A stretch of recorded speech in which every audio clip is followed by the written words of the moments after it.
Welcome to Episode 7, Vada Podcast Studio Confessions, and today's guest is producer, mixer extraordinaire, and, may I say, my ride or die in the studio partner, Mr. George Burks. Way! Hello. The best episode. Of course, it's the best episode. Yeah.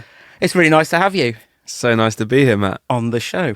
And you've had a pretty good 12 months over the last 12 months. Really, you've had your first top 20 as a producer with Pet Needs. Pet Needs. Yeah. Their third record. You've joined the club. Yeah. I've joined the club, yeah. Yeah. After a mad campaign to get in the bottom of the charts, they ended up with the top 20. Incredible. Oh, sorry, bottom of the pops. Bottom of the pops. But no, it's been a good year for you. Developing nicely. You've been working me hard. Oh, yeah, well, it's what I have to do.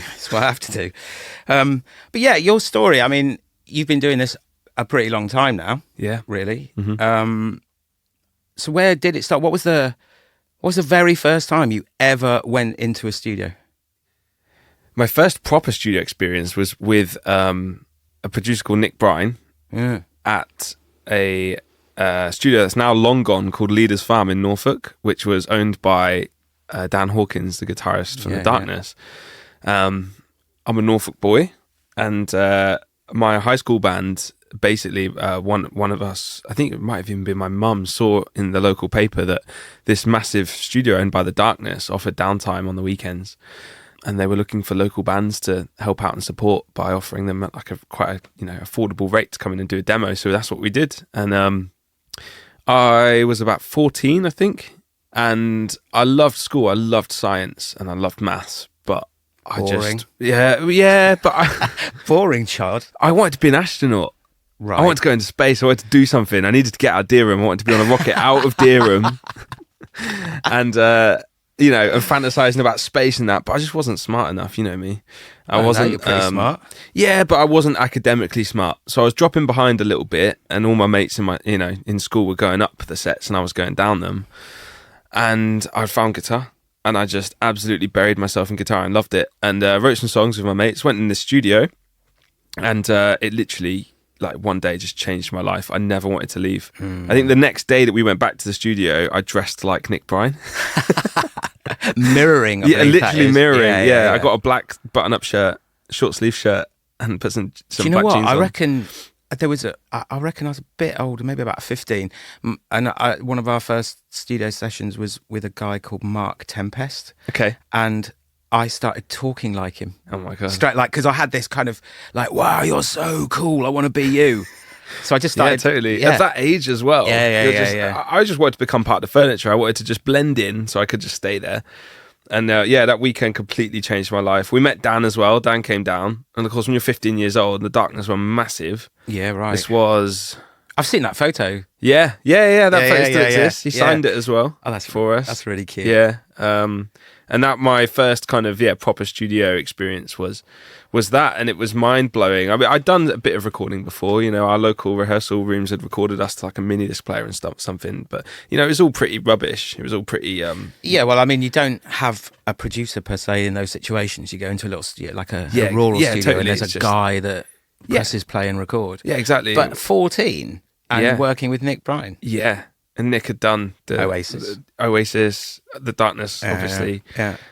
So much. He was a Rockfield engineer, and at that age to then hear you back properly and hear what your potential is as a band. We were shit. Well, everybody is when they start. We were so bad. Yeah. But all of a sudden, we were being edited in time to play in time, and the singer was edited to be in tune, and all of a sudden our vision, our little daydream songs that we'd made up became like real things, and then we burnt CDs to like sell around school, and then which was fun. But for me, I just wanted to get back in the studio. I just never wanted to leave, and basically my mum would ring the studio and be like, "Can George come in today?" And she dropped me off a couple of times. And then basically I said to my mum, I was like, they've given me a job over the summer, like I could do my work experience there. And she was like, oh, that's brilliant, nice one. And I basically just would ask her every weekend or whenever we could just to drop me at the gates and wait for her to go, and then I'd buzz in and be like, hey, it's me, can I come and clean your car or something? Yeah, right. Do anything to be around it. I just didn't want to leave. and it was it's kickstarted this whole thing. Like, when was that? 2006, 2007. So yeah, ever since then, 15 years. Yeah. And you've spent your entire life in the studio ever since. But it's weird, isn't it? Like, I'm the first to sort of, you get that cabin fever sometimes, especially when you've been on a record and you've been in the studio at a console for weeks on end, and you start feeling a bit mental. But at the same time, that is our favourite environment. Yeah. Oh, completely. Yeah. It's the weirdest love-hate relationship. I can't be without it. No, normally. If I go and do anything else, after a couple of days, I'm just, I can be in another country. I can be completely absorbed in something incredible, like a lifetime experience, something. And after a couple of days, I'm feeling fidgety because I need to sit behind some speakers and create something and listen to something. And it's pure escapism, I think. Like I say, I kind of found it when I was a teenager and was going through the motions of what do I become, what am I going to make of the world, and living in the countryside and not really like feeling that fulfilled. I wanted to be in California. I loved the skate music, and I loved all the bright colourful music videos and the seaside and all that stuff, and so I wrote music that sounded that way because it made me feel like I was immersed in that, and it was pure escapism. And for me, being in the studio, I can be completely lost in a whole different world. If it doesn't even have to be in the studio, just listening to a great produced record in headphones is a complete transcendent escapism like experience. And and I just feel like maybe it's an addiction, but I can't be without it now. No, I'm the same, to the point where sometimes, if I'm not doing it, it feels I don't really know what else I can do to sort of make myself have a nice day. Yeah. Like I think a lot of the time my day is defined by how creative it's been. Totally. And I think I've got into a life habit of that now. I'm 50 and I've been doing it forever. So well, it's become your lifestyle. It has, and that is something that I am trying to, find a bit more of a focus of how I exist when I'm not making a record, because I do love it. And when I don't make a record, I don't really know what else to do. There's not much else to do, really, is there? Not much that's as good fun as that. No. Do you shopping, listen to someone else's record, and then come back in? Yeah, maybe have a frame of snooker occasionally. But so like when did you first get paid? When was your first get paid? Yeah, still waiting. Why won't you pay me? If anyone's listening, it's not paying me. Help. The M&Ms are supposed to be enough. The music industry is really old school. It's really one of those industries where you have to prove your worth. You have to get in there and prove yourself. It's one of those kind of last industries that you have to make a space for yourself. As you know, there's plenty of people that come out of these university courses every single summer looking for a job. And we know because we get sent tens of CVs, hundreds a year of people that have graduated, and fair enough, they've gone and studied and they've done their time, they've done that thing, and they're like, right, I'm ready to work now. It's like, okay, what have you done? What have you worked on? Have you been in a studio before? And it's like, well, I might have recorded this college project. It's like, you have no idea. It's one of those last sort of industries where you have to go in almost at an apprentice level from the ground up. So I came into it roughly, if we're taking Leaders Farm, that's roughly like 2007, 2008. And that was just as the bottom had fallen out. And just as the industry was completely changing shape, the whole model of selling physicals 360 deal had kicked in. The 360 deal had kicked in because the labels weren't selling CDs. Yeah. And we had HMVs and record shops closing left, right and centre. iTunes had taken over. The download thing wasn't really paying yet. And there was loads of illegal streaming going on. So the music industry, half the income had just gone overnight. And obviously that affects things from the ground up. So when there's no money coming in, the labels aren't investing in artists to go and make a record in a studio for months anymore. So I was really coming into it as, the work was getting pretty dry. And a lot of the engineers that I was starting to assist was looking for other work. And loads of people that I've worked with over the years have moved over into radio and TV. And TV, Loads have gone into TV, action sports stuff. And gaming soundtracks, music. Yeah. So I feel like not only was there not any jobs, I really had to prove myself, because I was also one of this generation where I went through school doing, I did music at college and then I went and did a music degree. So just as the jobs were becoming fewer and fewer and fewer, there was more people coming out of courses year on year looking for jobs. So I just jumped on everything. I tried to get as much experience as possible. Like, a lesson that my dad gave me really early on, which was just get the experience. Yeah. Go and learn how to do it so that when you're chucked into a situation, you can do it. So anyway, to bring it back to your point. No, I was just about to say, I think I was quite lucky because it was weird. Like when I was trying to look at colleges and college courses, there was virtually nothing in music production. Right. You could go to SAE, but you'd need to have a whole load of money. Yeah. It was very expensive. And I think you were right. there for 3 years, and 1 year you were over in Australia for a year. Wow. There was this exchange thing going on. So the fees were like astronomical. Of course, yeah. And pretty inaccessible. Yeah. And so when I started, there wasn't a sort of a plethora of formal education. Yeah. It was still, you just got in there and you loved it enough and you just hung around, and then there wasn't that much competition apart from people that hung around studios, which wasn't as many then as there is now. So I'd never really thought about it, about the way you came into it, though, because you came into it in a really bad time. It was a pretty bleak time for the industry. Yeah, massively so. But to sort of bring it round to your original question, like, when did I start getting paid? I feel like only now, 15 years into it, have I started to earn consistently an okay wage. I mean, I've been so fortunate that my life is supported by being here at the studio, because I live in an incredible place and I'm supported to make music every single day. But that's only been the last few years. It was 10 years of working for anyone, anywhere, for anything. Just because I loved it. And that was in any form of music whatsoever. That was in anything. And that was often going out to a venue to record an artist live show, to do TV shows and talking head things and miking up actors and all sorts. I worked on everything. Eventually started working with an amazing rock producer. And as you know, that's how I ended up here with The Darkness, funnily enough. And at that point, I felt like, right, I've learned enough. That was about 10 years into this journey. I've learned enough, and I know that I love rock music, and I'm just going to focus on that. I had some amazing other work going as well at that point, doing things like audiobooks, doing things like you working with Jeff Wayne. Working with Jeff Wayne, yeah. That must have been the War of the pretty Worlds cool. project is incredible. It was the best, job. It was amazing. But I've had this career focus of being a rock producer since Nick Bryan walked into my life when I was 14. Yeah. Still trying to be you, Nick. But yeah, it just completely inspired me to really go and do this rock production and make, amazing rock, punk, metal, alternative records. It's really been my focus forever. And I kind of saw all of these great career things as stepping stones to that.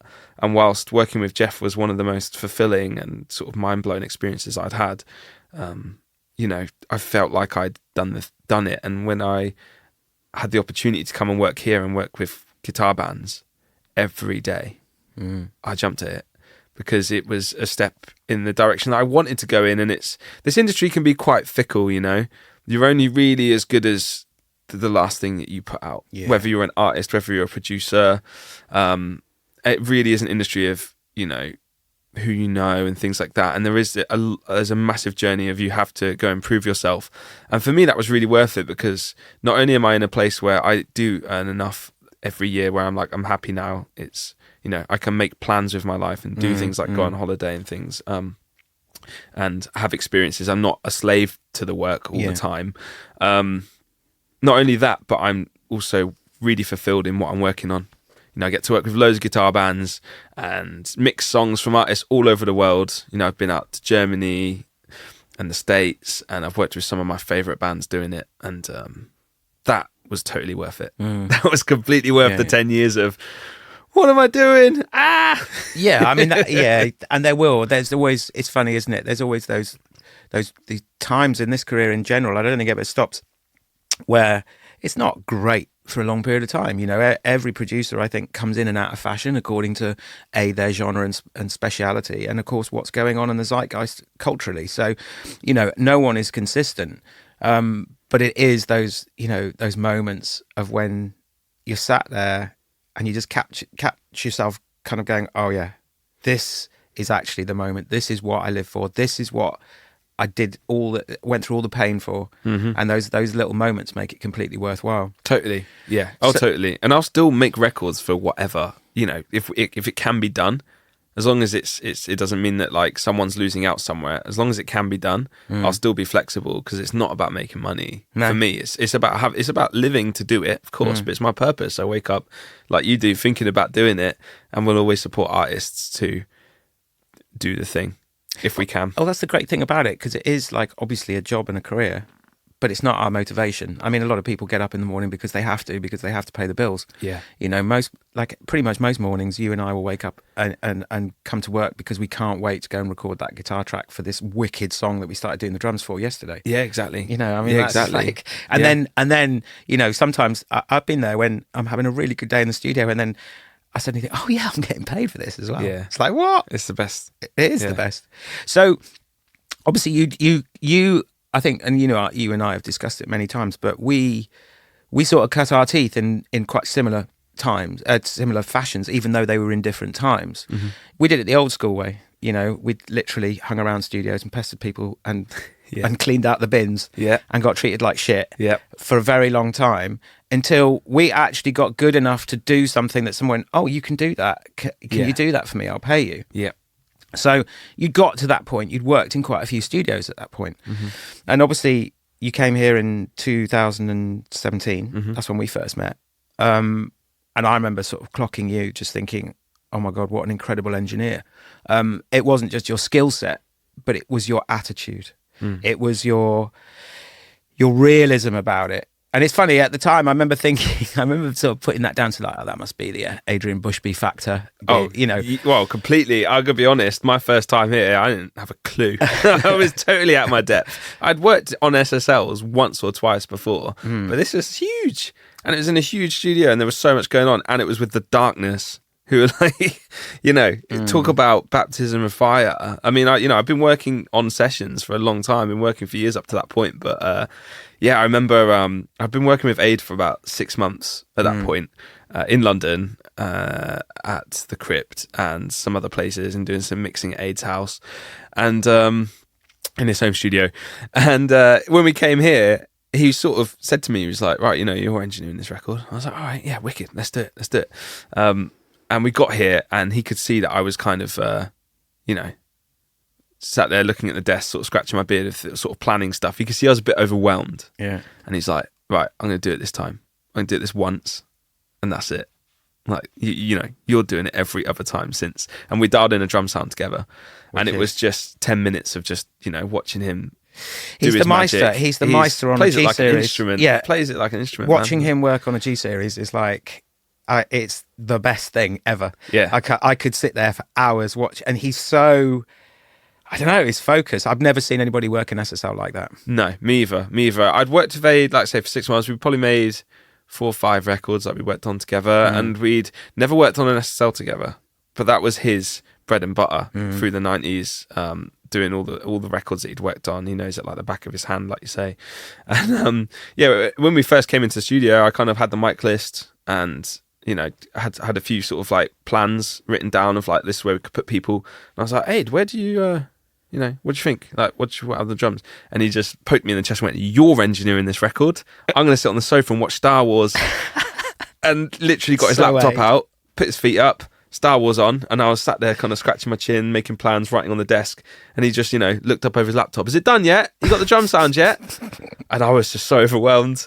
And I was like, I was so up for it, but there's so much to do, in a studio like this, which is massive, and there's, so much equipment, and, the Darkness is pretty big setup, Yeah. So, you did that. It was a live thing, wasn't it? Did it live, yeah. So it's not just like going in and setting up a guitar or setting up drums. It's doing all of the above with a 10K PA system. Yeah, right. and all, the plethora of mics that comes with it. And, I mean, the whole thing was just, what an amazing experience. But actually, it was a double baptism of fire, because it just reminded me of when I eventually convinced you to move from London to up here. and it was the September 2018. And your first session here wasn't with me or with any other engineer or producer. You were completely on your own, and you did the live Maximo Park album, because I was mixing an Ocean Colour Scene EP. That's right. With Steve Craddock. Yeah. In my mix room. Yeah. Yeah. And that was your first session completely on your own. Yeah. Yeah. And you nailed it. I was ready for it. Yeah, I was ready for it. Do you know what? It's so funny. It was like the indie dream team that day. It was. I remember, we were sort of mid. This Maximo Park session was filmed, so that was all happening live. And I had sightlines with Paul, the singer. He was kind of stood in front of me, in front of the window. And at one point, he looked outside because it was a really nice day. And I think you guys had taken a break. Yeah. And Steve was lying on the lawn, kind of sunbathing, playing guitar, just lying like in his pants, playing guitar, soaking up the rays. I remember Paul just like squinting, looking out the window, and he turns to me and goes, "Is that Steve Craddock over there?" Like, he's like, "What's going on here?" We're in the middle of nowhere. You've got a Waitrose and Ocean Colour Scene in Maximo Park. Like, that was a cool day. But yeah, I mean, it's funny. I look back on that, and I'll tell you what that is also about. I mean, Vada's been my baby for a long time. That was an important session. And I remember not having the smallest qualm or worry about you not being able to handle yourself in there at all. And I'm really twitchy. Do you know what I mean? And it's funny looking back on that now, that proves that you'd really made your worth, and you were visibly very, very capable at that point. Yeah. Because I remember just being completely confident that you had it, and there was going to be no problem. And then there were no problems. In fact, I mean, the band just went, "Oh, this is incredible. George is incredible." The management, I remember the management was slightly concerned when they turned up and they saw you. Yeah, I quite young, right? Yeah, and I don't think you had your beard then. I think you all look all fresh-faced and puppy-faced. Yeah. And I remember they sort of said, "Oh, that's the engineer doing all of it." And I remember sort of calmly thinking to myself, "Yeah." And then they came back to me. She, at the end of the session, she's like, "Oh my God, George is brilliant." And it's kind of how I think that is the template. You see, that's like that story is almost like what we've been discussing. Of you don't need to talk about it. You don't need to. Do you know what I mean? You don't need to look a certain way. You just need to be good. Yeah, well, that's it. Yeah, and think I was 25 then, but had already just done it for 10 years. Yeah, and it wasn't my first time in the studio, and I feel that like I'm never bullshit about it. I'm usually nervous before any first time with any new artist. I can't sleep before an album the night before. Always, especially for an artist like that who's, done multiple of records, decades into their career, played around the world. They're going to know the second they meet you if you can do it or not. They just know. They suss you out. And if you can't do it, you're already on the back foot. And so I'm always a bit nervous, but I channel that into excitement. And I love meeting new people, and I love hearing what's the sound behind some of these like Maximo Park were one of my favourite bands growing up, as were Enter Shikari, who came in here 6 months later. I could not believe what was going on when I moved here. I feel like a competition winner. Completely. Yeah. It was mad. Absolutely bonkers. I can't wait to see kind of what's going on behind the curtain, because a lot of artists, you can find out what gear they're using and yada yada, but you don't know what inspires them to do it. And just having conversations with them, like I kind of channel that nervousness of I don't really know what they've got into excitement as to like what's going on here, and try and learn everything about it and about the the concept of it, and then chuck myself in. And I feel like with Maximo Park, it was just fun. Like it was just a fun couple of days. I couldn't believe what we'd done in a couple of days. And it got to the point where, they already had someone else lined up to mix this live record. And after 2 days, we were putting down the monitor mixes, and I'd already had a good feel for the SSL here and for the monitoring in the room, because I'd made a few records here at that point. I think that was probably, although it was my first session here on my own, I'd made 4 records with Aid here at that point. Yeah. So I was really, full albums. Yeah. Really aware of like the studio and its capabilities, and we put down these monitor mixes, and I thought, these sound pretty good. They took them home, and I got a phone call from the management a couple of days later saying, "Hey, can you mix this record next week?" And I couldn't, because I was on the tail end of like a 4-month run, like back to back of just working solidly for 4 months. And you were still working with Jeff at that point, weren't you? I was working with Jeff as well. Yeah, finishing off a huge project there, loads of freelancing bits and mixing, and at that point, I'd literally, once we'd finished Maxwell Park here, I was on a beach in Portugal because I had to have a break. Oh yeah, no, you didn't have a full break because I had problems with the auroras. Yeah, and I phoned you, and you just come out of the sea. I was like, George, one of the auroras is not talking to the other one. How can you fix it? Even on my holiday, I was lying there with my eyes closed, trying to imagine what Pro Tools looked like and talking you through every step.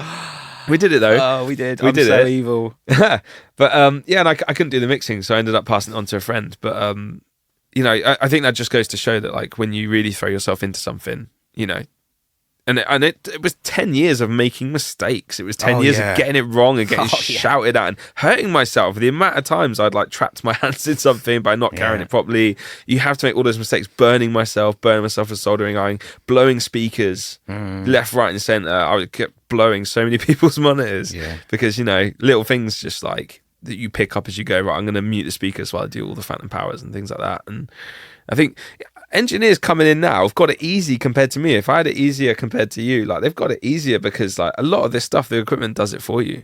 So many things now, you just plug it in, it's like, it just works. I never worked with any tyrants. It's weird. I got all of them. Well, no, because the thing is, it's really funny. Like, when I've spoken to Aid about his early times when he started, when he was like 16.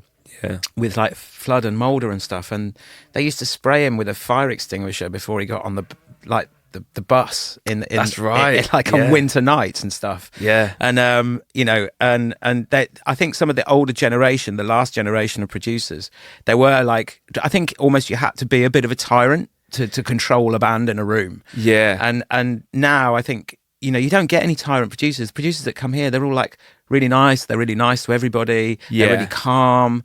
They're, Yeah, there's no real like character building things anymore. I remember, this is quite a good story.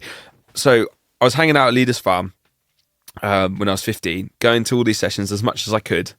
And some of the engineers there started showing me bits and bobs, especially the ones that recorded my band. They knew I was all right. They knew I was really keen, and they started showing me little bits. And then Nick rang my mum and said, right, George can't come in next week. He can't come in for a month. And Mum was like, oh, it'll be really sad. It's the summer holidays. He thought he was doing his work experience. And he was like, yeah, well, we've got a big band coming in, and they've asked for like minimal people to be around. So, which is completely fair enough. Of course, heartbroken. And I got back to my mum and was like, no, I need to be there. So I kind of explained, oh, Nick, I really want to be there. I'll be invisible. I'll do whatever. I'll clean cars. I'll make tea. I don't even have to be in the studio. And he's like, all right, well, I'll ask him. And he calls back the next day and he said, yeah, I spoke to their management. They're fine with you being there, but absolutely no photos. Like, you'll leave your phone in my office.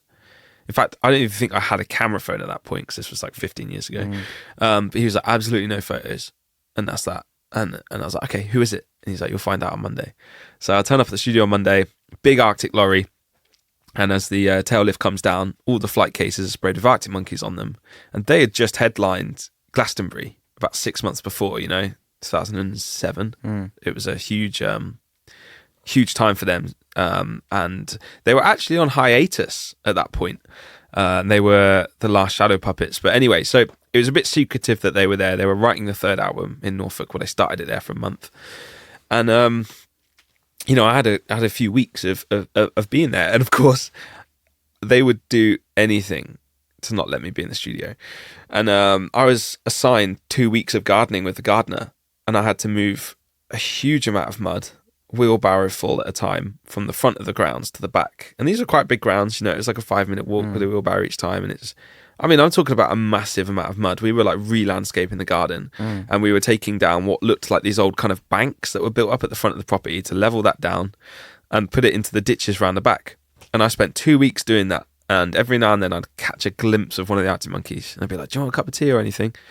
And I couldn't be happier to be there. I found out a few years down the line when I was working in a different studio, I came across one of the old assistant engineers from Leaders Farm. And I said, I remember you.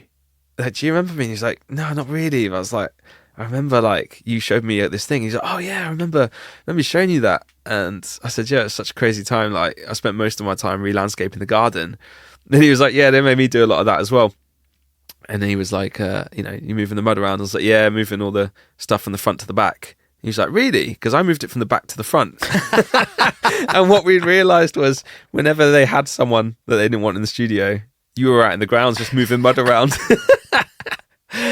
Yeah, there's some stuff in there, some mud piles over there, actually, George. Yeah, right. I've already raked your drives, thanks. Ruined my boots. But I feel like I did have a few sort of testing things, and I went into some London studios, and some of the engineers had my favourite trick that someone had done was they pulled the master fader down and then taken the actual fader cap off it and blue tacked it to the top. Right, yeah. And for about an hour for the start of my day, I was sat there with a client getting all frustrated and literally sweating at this point, calling everyone. I can't get the desk to work. The desk just not work. I can't for the life of me work it out. And I finally called the right engineer who's, played prank on me. And he's giggling away and he's like, look at the master fader. I'm like, yeah, it's up. He's like, is it? And I was like, oh... We should try that. We should try that. So, in your career thus far, who would you say have the two people that have probably been the most inspirational on your career? Do I have to have met them? Yeah, the people that have actually had an impact on your career, and not just like heroes, but people that have actually had an impact. Well, one of them is obviously you. Like, I don't know if you were expecting that. No, you look quite shocked. Yeah, I wasn't expecting that. Obviously you, because even before I started working for you, and I was at a point where I was working with you when I was freelancing and stuff, kind of coming in and using your facilities before I actually was employed by you. You took me from this position of like, I'm just working on anything and everything for whatever they'll pay me, and I'm just really happy to do it as long as I can get by. And you sent me a song to mix. And you said how much it's going to be, and I think I said it was a token amount of money. I was like, like 100 quid or something, like whatever. Like, thanks for the opportunity to do this work. And you were like, I don't think so. He was like, I think you said something like, I don't think so. That's ridiculous. He was like, you're going to get paid this much, and I'm going to tell the artist that's what you're worth.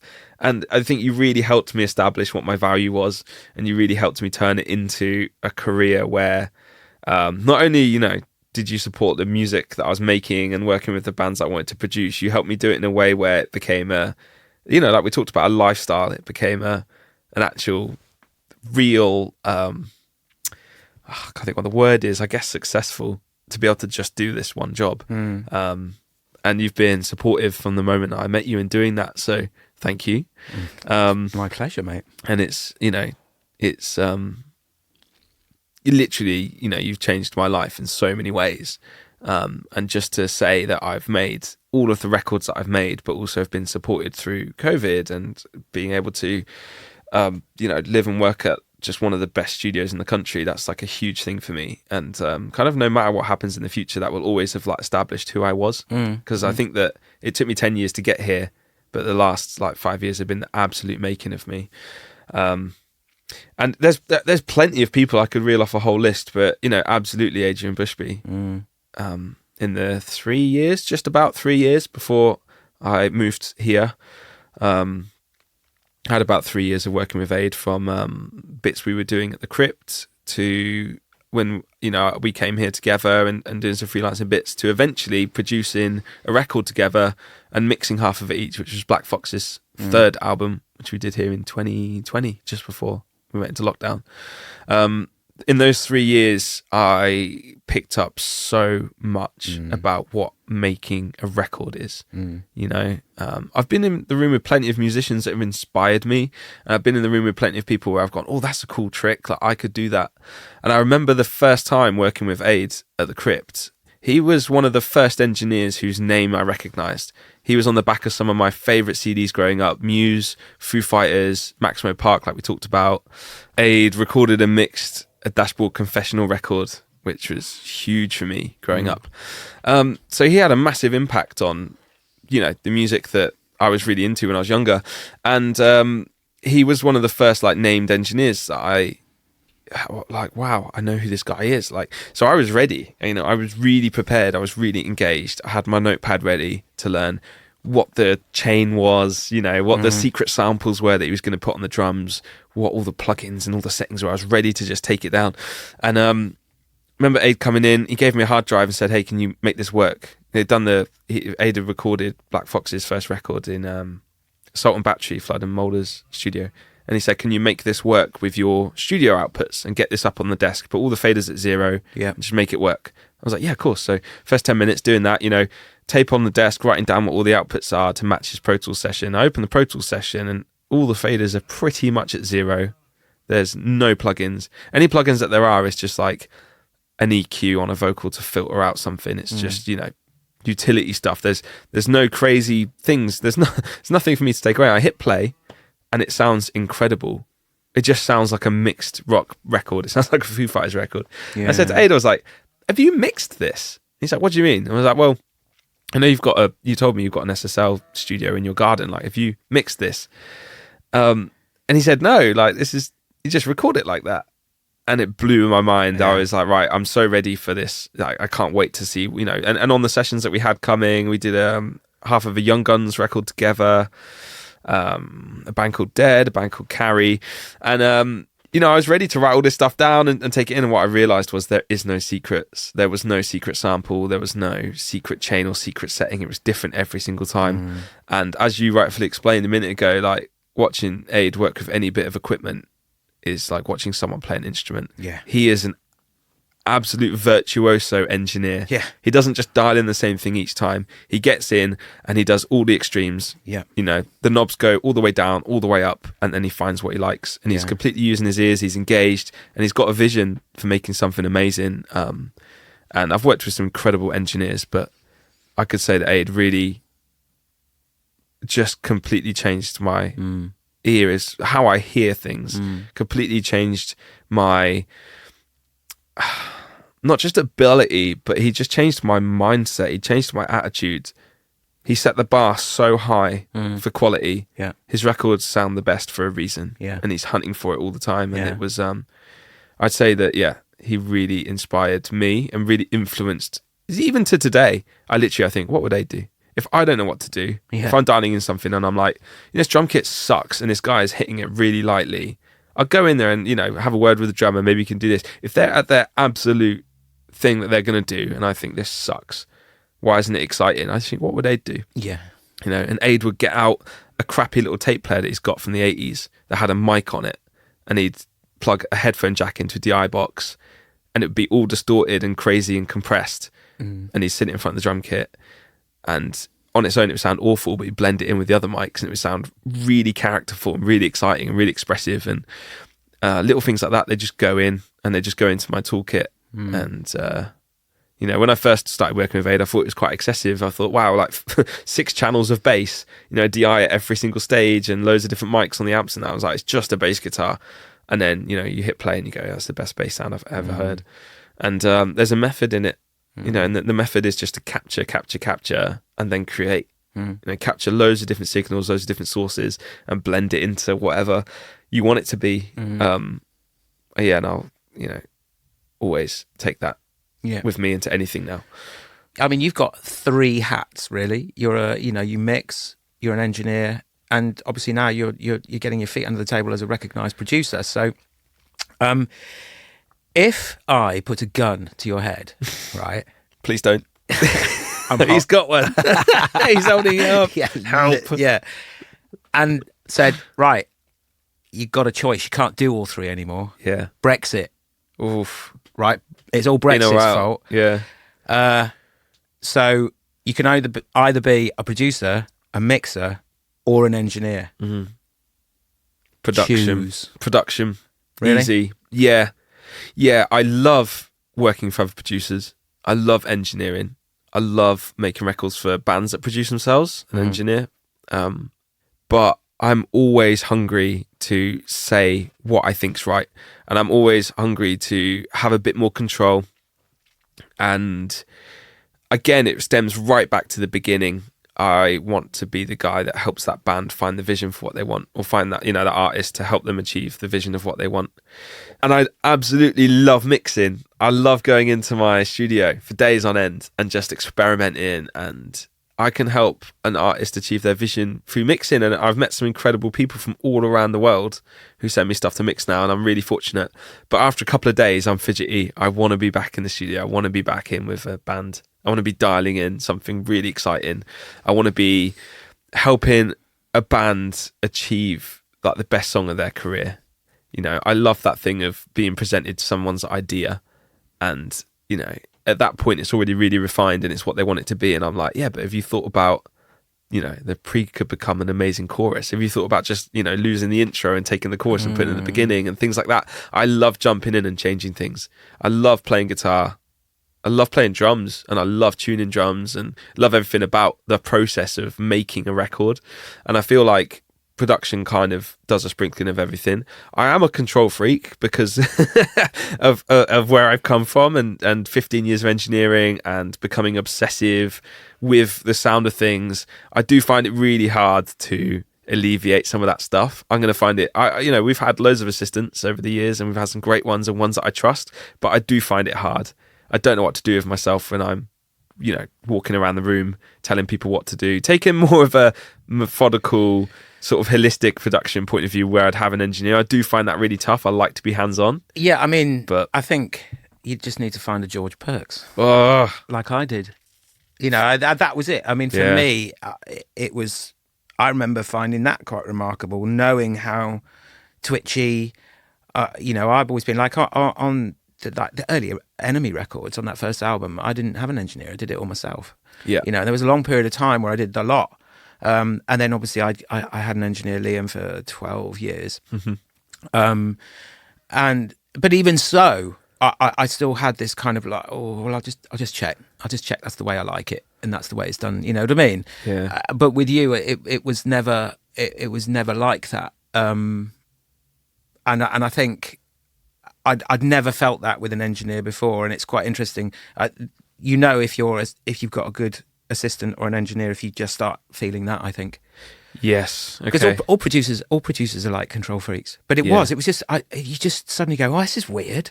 Yeah, I'm not worried. I'm not gonna go and check whether they have put that mic exactly where I think they've put it. I just know they will have done. And they do exist, but as you and I have recently found out, they're few and far between. Yeah, and I think they're getting rarer. They are getting rarer. I don't know if engineers are a dying breed or they're just being replaced with technology.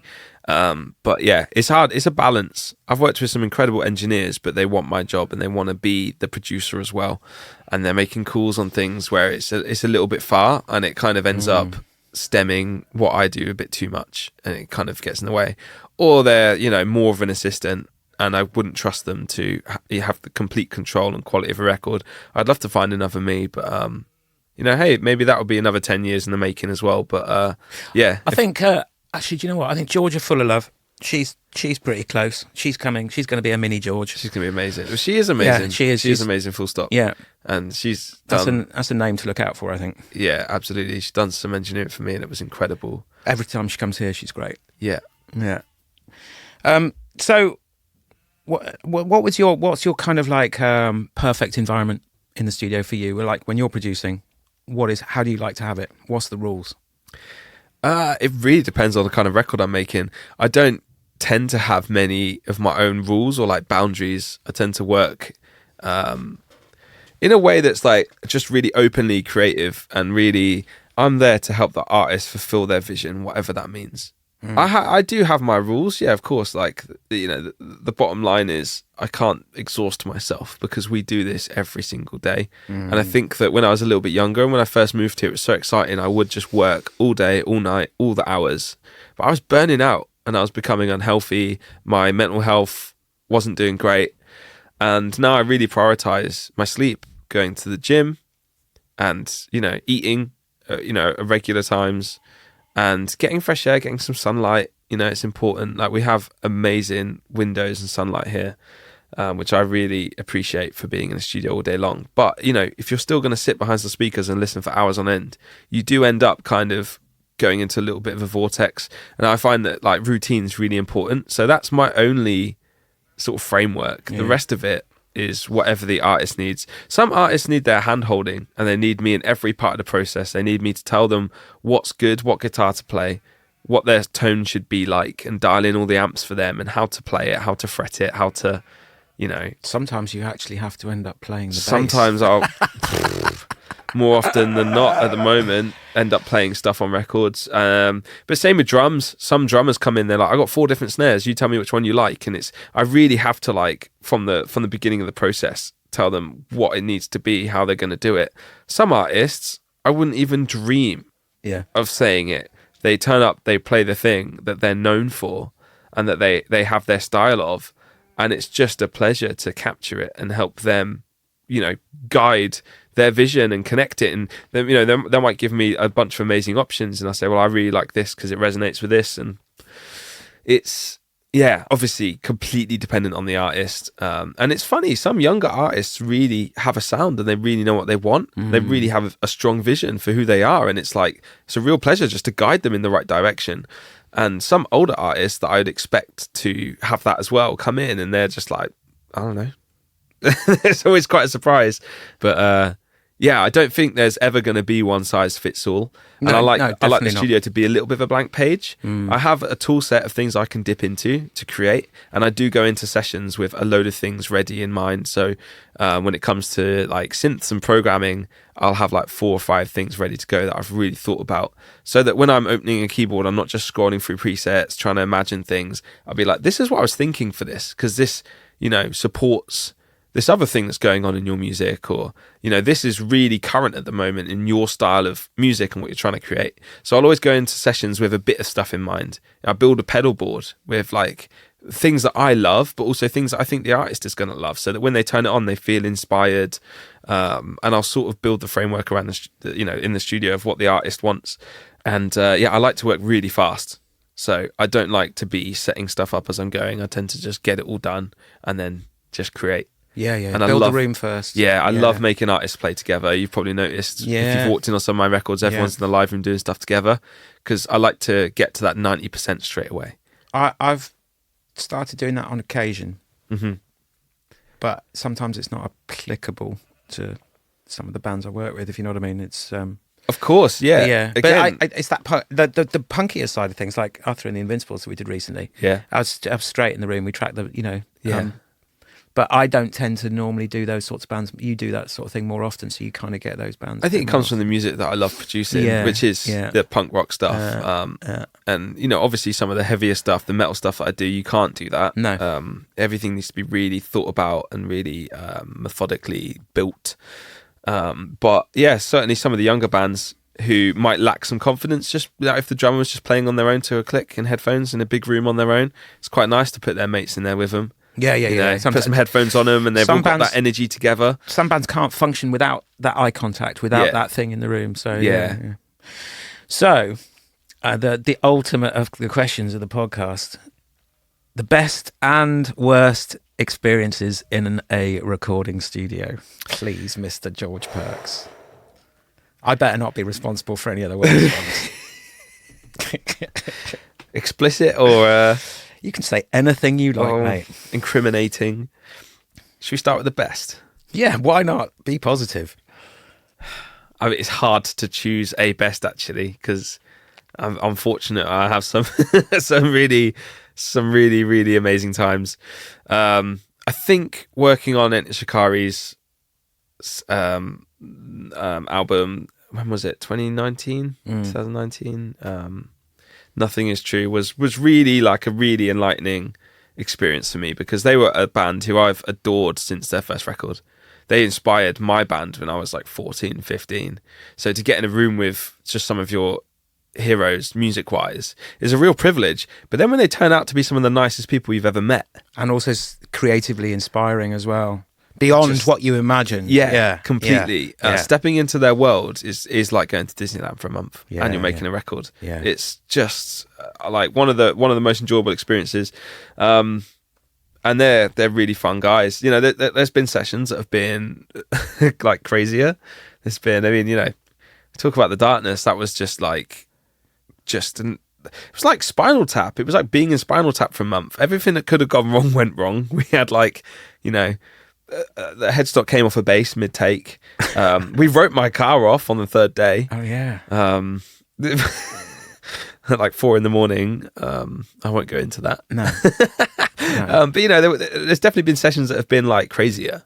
There's been sessions that have been a bit more mad. But I'd say that for me was just one of the most fulfilling and exciting experiences I've ever had. That band are amazing people, as you know. And it was in the summer. The weather was lush. Yeah, I remember Rob did some drums in the courtyard, didn't he? That's right. Yeah, we were all in just a pair of shorts. Yeah. Yeah, running mic cables out. Yeah. And we're just lying on the grass listening to him play drums like it was coming over the hill. And yeah, I just feel like that, I'll listen to that record and I feel like that has captured the energy of what was going on in that session. Mm-hmm. It's just, it's like really anthemic and really uplifting. And, they write really strong messages in their music, but it's conveyed in a way that's just like really exciting. And, that record came out the week we went into lockdown. Yeah. So they didn't get to do a show for 18 months, I think it was. No, they did that video here, didn't they? The live right. version of the album. Yeah, that's right. We did basically like a show, like a gig mid-lockdown. But I know, like for me, that album absolutely saved my soul through lockdown. And I know it has for so many other people as well since, going to shows, going to Shikari shows, meeting a lot of people, meeting my now wife through working with Etna Shikari, what that album meant to people. And I think it really captured the essence of like what it is to be just to be alive. And so that was a crazy experience. So the worst, come on. Worst. That's the juicy. That's what everybody wants. That's enough the of the thing, nice stuff. Yeah, enough of the nice stuff. There's plenty of nice experiences. There's more worse ones. Oh God. I think it really boils down to who you're working with in this industry. There's been plenty of occasions where things have gone wrong. There's been occasions where we've accidentally wiped a day's work. Yeah. There's been occasions where amps have caught fire or mics have blown or a perfect take's going great and for whatever reason, like there's so many things I could mention. But what it boils down to is who you're working with. And I made a pop record years ago and it was not long after I'd started at quite a good studio in London.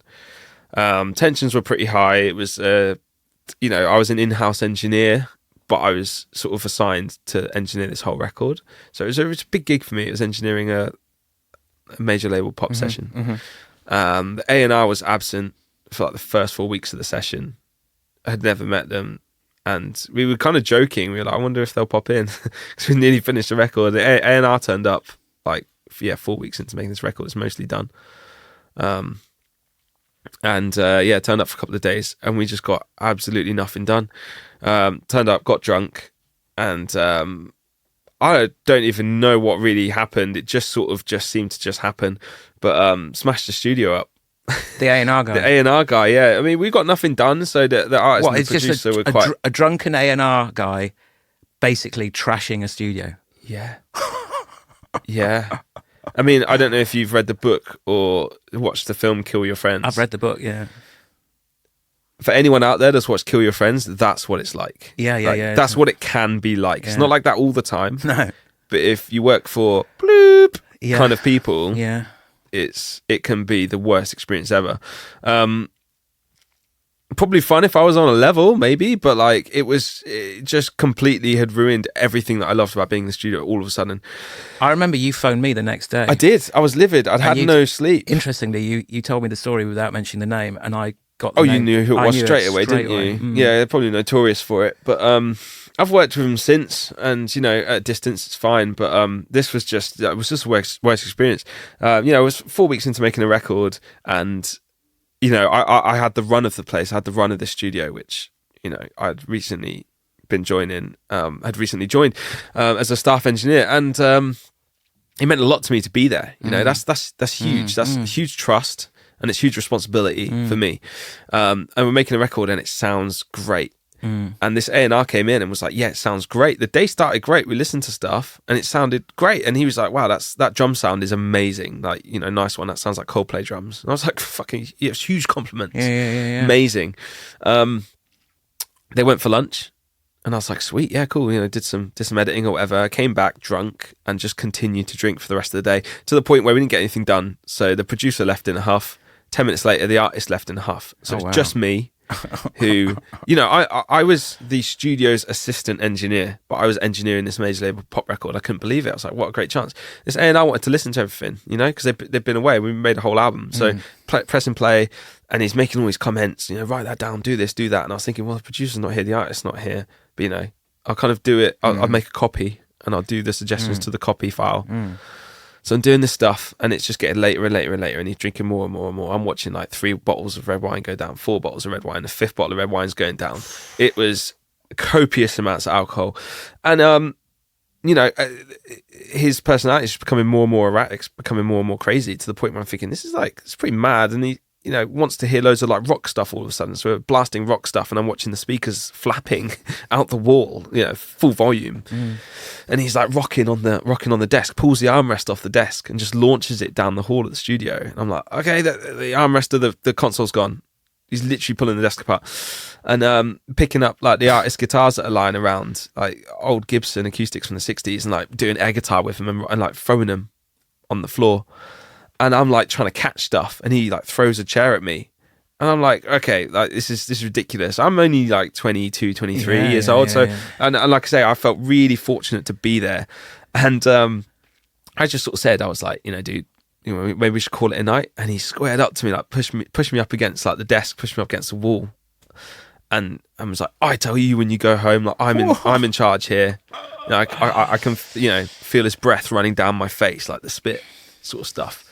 So I'm like, okay, yeah, cool. Like let's carry on then and listening to stuff. And he's just like completely erratic. And eventually, you know, he'd been bragging earlier on in the day about something in his house. Something posh in his house. He lived nearby, and I was like, oh, why don't you go and show me that thing in your house? It's like 2 a.m, 3 a.m. The artist and the producer went home about 6 hours ago. And I've been left with this guy. It's just like adult daycare. You know, this massive baby. And I'm like trying to guide him to not smash up these like thousands of pounds worth of guitars. Welcome to the music business. Oh, I know. So eventually I can convince him, let's go. So I'm like locking the doors behind me in the studio as we go, and I turn around and he's gone, and he's just driving up off the street, like just gone. I'm like, well, at least he's gone. So I get back to mine at about 4 a.m. I just sat in my car, like full of adrenaline, full of all the stress hormones, just like screaming into my steering wheel, just like, I can't believe this is happening. And I'm usually like, you know, I'm usually first one in the studio there an hour before anyone else. So I turn up at 9 the next day, because the artist and the producer will be coming in between like 10, half 10. And of course, the producer's just there. He's ready to get on and catch up with the day before. The one day of this whole session that the producer turns up early, skips the gym because he's like, I want to catch up. And I'm thinking, that studio is absolutely trashed. And I'm like, do you want to go get us a coffee or something, like Starbucks? And he does. There's no queue. He comes back 30 seconds later with coffee, walks into the studio, and he's like, what is going on here? It looked like we've been robbed. It looked like we'd been robbed, or a tornado had been through. And he was just like, you know, he knew straight away. He was just like, did that happen? I was like, yeah. He's like, right. And, you know, eventually, you know, word made it back, and this guy called me and was quite, you know, livid with himself. Didn't know, he was blind drunk basically when it happened. But I just had to say, you know, all right, you know, it's all right. We need to fix the desk. And he like would pay for damages and stuff. But I was like, you know, you got to fix this. And he was just like, just don't let word get out, you know, that happens, sort of thing. Yeah, right. So sort of made a deal. I was just like, you know what, that never, ever, ever happens again. No. I think that is possibly, so far on this podcast, I think that's the best, worst story in the studio. It's a pretty horrible experience. It still gives me anxiety now. I can see it like on your face. 6 or 7 years later. I still feel, because I know that it's there. I know that people can do that. And like, you know, bringing it back around, making a great record is so great when you're with the best people. Yeah. And like all of these records for me are experiences. If we can make like, you know, it could be a #1 best-selling album. It could be like album of like, you know, the decade. Like it could be the best thing ever. If my experience of making that record was that they were arseholes and I did not enjoy it and I spent the whole time just anxious about it, I'm never going to listen to it. No. It doesn't matter if I make a record with some young upcoming kids whose parents are going to hear it and their mates are going to hear it. If I had the nicest experience doing it, I'm going to push that on people. Yeah. I love talking about that, and I'll always support artists to just go and do the next thing, because, you know, you meet a lot of people doing this now, and it's you know, it's really fun to like connect the dots for some artists and help them find their way, be it like radio or like with labels or with agents. I just like making records with good people. Exactly. You can't beat it. Nah. Well, GP, thank you very, very much indeed. It's been my pleasure. That's been more than enough time off work now. So, oh no, the whip's coming out. It totally is coming out, but not for those reasons. But thank you very much. Thank you very much indeed for coming on the show.